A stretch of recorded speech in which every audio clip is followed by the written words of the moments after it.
வணக்கம், நான் உங்கள் பெங்களூர் தமிழன்.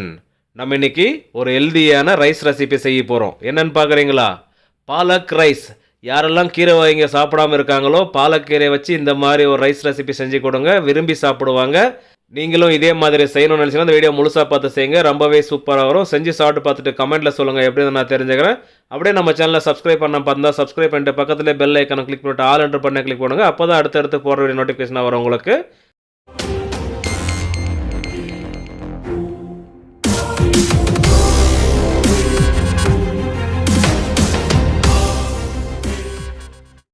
நம்ம இன்னைக்கு பாலக் ரைஸ் செய்ய போகிறோம். அதுக்காக 5 கிலோ ரைஸ் எடுத்து வச்சுருக்கோம். இது வந்து பாஸ்மதி ரைஸில் செஞ்சால் ரொம்ப நல்லாயிருக்கும். நம்ம இன்னைக்கு அதில் செய்ய போகிறதில்ல, சோனா மரிசி ரைஸ் எடுத்துருக்கோம். இதை ஒரு 2லேருந்து 3 முறை வாஷ் பண்ணிவிட்டு ஒரு அரை மணி நேரம் ஊற வச்சிடலாம். இது ஊறி வரட்டும். இன்னொரு பக்கம் தண்ணி சூடு வச்சிடலாம். வாங்க.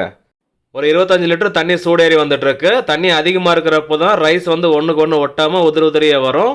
கம்மியாக வச்சிட்டிங்கன்னா குழஞ்சி போயிடும். ஸோ அதனால் நீங்கள் தண்ணி அதிகமாக வச்சு கொதி வந்ததுக்கப்புறம் நம்ம அரை மணி நேரமாக ஊற வச்ச ரைஸை இதில் போட்டுக்கிறோம். தண்ணி சூடேறும் போது 2 கைப்பிடி அளவுக்கு கல்லுப்பு போட்டிருக்கோம். நீங்கள் டேஸ்ட் பார்த்து தேவைக்கேற்ப சேர்த்துக்கோங்க. இந்த ரைஸ் வந்து ஒரு 75 to 80% வெந்தாவே போதும். அதிகமாக வேக வேண்டாம். நீங்கள் வீட்டில் செய்கிறப்போ ஒரு 80 to 85% வேக வச்சுக்கோங்க. இது அதிகமான குவான்டிட்டின்றதுனால 75 to 80% குக் ஆனவே போதும். பாருங்கள், இந்த அளவுக்கு வந்தாவே போதும். இப்போ இதை வடிச்சிடலாங்க. ரைஸ் வடிச்சிட்டோம், நல்லா ஆறி வரட்டும். ஒரு 1 மணி நேரம் அது ஆறுறதுக்கு. அதுக்கப்புறம் நம்ம மசாலா ரெடி பண்ணிட்டு இருக்கிறோம். ஒரு லெகன் வச்சுட்டு 1 லிட்டர் ஆயில் ஊற்றிக்கலாம். ஆயில் மிதமான சூடேறி வந்ததும் சீரகம் போட்டுக்கலாம். ஒரு 3 டேபிள் ஸ்பூன் அளவுக்கு.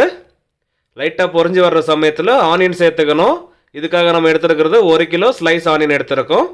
சேர்த்துட்டு அப்படியே வதக்க ஆரம்பிக்கலாம். இந்த ஆனியன் அதிகமாக ப்ரௌன் ஆக வேண்டாம், நார்மலாக வதங்கினாவே போதும். காரத்துக்காக பச்சை மிளகா சேர்த்துக்கலாம். நம்ம வந்து ஒரு 10 பச்சை மிளகா 1/2 பண்ணி சேர்த்துருக்கோம். உங்களுக்கு காரத்துக்கு தகுந்த மாதிரி சேர்த்துக்கோங்க, இது கரெக்டாக இருக்கும். இப்போ அப்படியே வதக்கிக்கலாம். இஞ்சி பூண்டு பேஸ்ட்டு போட்டுக்கலாம். இதுக்காக 150 கிராம் எடுத்துருக்கோம் இஞ்சி பூண்டு பேஸ்ட்டு. இது சாப் பண்ணியும் போடலாம், பேஸ்ட்டாகவும் போடலாம். பட் நாங்கள் வந்து பேஸ்ட்டு சேர்த்துருக்கோம். நீங்கள் சாப் பண்ணி போடலாம், ஓகே. இஞ்சி பூண்டோட பச்சை வாசனை போனதுக்கப்புறம் தக்காளி சேர்த்துக்கலாம். இதுக்காக நம்ம எடுத்துருக்கிறது 1 கிலோ தக்காளி ஸ்லைஸ் பண்ணி வச்சுருக்கோம், சேர்த்துக்கலாம். நல்லா வதக்கலாம். இதை இந்த ஆனியன் டொமேட்டோ ஸ்லைஸ் பண்ண போடலாம், சாப் பண்ணியும் போடலாம். நம்ம வந்து ஸ்லைஸ் பண்ணி போட்டிருக்கோம். இப்போ உப்பு போட்டுக்கலாம். நம்ம வந்து ஒரு 2 டேபிள் ஸ்பூனில் கல் உப்பு போட்டிருக்கோம். ஆல்ரெடி ரைஸில் உப்பு போட்டு வேக வச்சுருக்கிறதுனால தேவைக்கேற்ப பார்த்து சேர்த்துக்கலாம். இதை சிம்மில் வச்சுட்டு பாலக்கீரை அரைச்சி எடுத்துக்கலாம். வாங்க. இதுக்காக எடுத்துருக்கிறது 4 கட்டு பாலக்கீரை எடுத்து பிளான்ச் பண்ணி எடுத்து வச்சுருக்கோம். இப்போ இதை அரைச்சிக்கலாம். ஒரு மிக்ஸி ஜாரில் போட்டு கொஞ்சமாக தண்ணி சேர்த்து அரைக்க போகிறோம். நல்லா ஃபைன் பேஸ்ட்டாக வரணும், அந்த அளவுக்கு அரைக்கணும். பாலக்கீரை எப்படி பிளான்ச் பண்ணுற வீடியோ சீக்கிரமாக ஷார்ட்ஸில் போடுறோம். நம்ம சேனலை சப்ஸ்கிரைப் பண்ணி வச்சுக்கோங்க.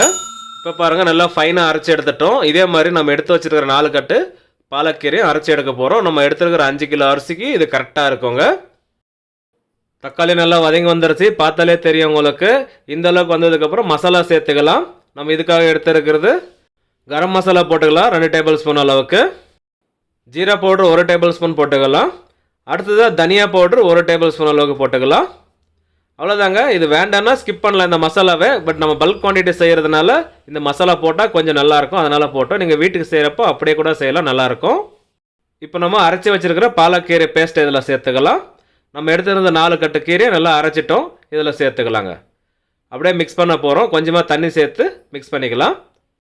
இதில் எந்த கலரும் நம்ம சேர்க்கலை, ஒன்லி பாலக்கீரை மட்டும்தான். அந்த க்ரீனிஷாக வரணுன்னாக்கா நம்ம சொல்கிற மாதிரி பிளான்ச் பண்ணுங்கள். அது நான் வந்து எப்படி பிளான்ச் பண்ணுறதுன்றது சீக்கிரமாக ஷார்ட்ஸில் போடுறேன், பார்த்து தெரிஞ்சுக்கோங்க. இப்போ நல்லா மிக்ஸ் பண்ணிட்டோம். ஒரு 4லேருந்து 5 நிமிஷம் இதை வதக்கிக்கலாம்.